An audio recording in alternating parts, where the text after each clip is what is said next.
আইন মন্ত্রণালয়ে আসিফ নজরুল যিনি রয়েছেন, ওনাদের উপরে জনগণের কিন্তু আস্থা নেই। সংস্কারকৃত সংবিধান অর্থাৎ আগামী ফেব্রুয়ারিতে যদি ইলেকশন হয়, সেই ইলেকশনের মধ্য দিয়ে রিফর্ম অ্যাসেম্বলি যখন রিফর্ম কনস্টিটিউশনটা প্রেজেন্ট করবে, সেই কনস্টিটিউশনের অধীনে যারা জুডিশিয়ারি রয়েছে তারা সকলে সাংবিধানিক পদের জন্য নতুন করে শপথ গ্রহণ করতে হবে, যাতে এই জিনিসটা আরো দৃঢ় হয়। যেহেতু আমরা রিফর্ম কনস্টিটিউশন পাবো 2026, সেই কনস্টিটিউশনের অধীনে যারা জুডিশিয়ারি রয়েছে তাদের এটাতে ওথ বা শপথ নিতে হবে। কারণ তারা যদি এটাতে ওথ বা শপথ না নেন, তাহলে ভবিষ্যতে এটা একটা হুমকির জায়গাতে পড়তে পারে। সেই জন্য আমরা সরকারের কাছে এই 6 দফা যে দাবি সেটা দিয়েছিলাম, এবং এই দাবির মধ্যে অনেকাংশে কিছু দাবি বাস্তবায়নের আমরা দেখতে পাচ্ছি।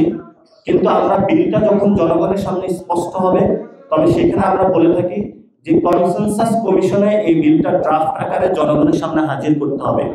বান্ডেল থাকলে প্রতি সেনমানিতে টাকা বাঁচবে। বিকাশ সেনমানি বান্ডেল কিনে জিতুন প্রতি লেনদেনে। অর্থাৎ এটা যদি এখন আইন মন্ত্রণালয়ে পাঠানো হয়, আইন মন্ত্রণালয়ে আসিফ নজরুল যিনি রয়েছেন, ওনাদের উপরে জনগণের কিন্তু আস্থা নেই, এবং উনি বারবার কিন্তু জনগণের আস্থার বাহিরে গিয়ে এই যে আমাদের জুলাই সনদটা রয়েছে সেটাকে সংবিধানের অধীনে কথা বলে এটাকে ভিন্ন খাতে নেওয়ার প্রচেষ্টা করছেন। অর্থাৎ গণ অভ্যুত্থানকে ভিত্তিমূল না ধরে উনি জনগণের যে ঐতিহাসিক বহিঃপ্রকাশ সেটাকে পাশ কাটিয়ে ভিন্ন খাতে প্রবাহিত করার চেষ্টা করবেন বলে আমাদের একটা আশঙ্কা রয়েছে। সেই জন্য ডক্টর ইউনূসের অধীনে যে কনসেনসাস কমিশন রয়েছে বা জাতীয় ঐক্যমত্য কমিশন, এই কমিশনেই বিলটা অথবা আদেশটা জনগণের সামনে ড্রাফট আকারে হাজির করতে হবে।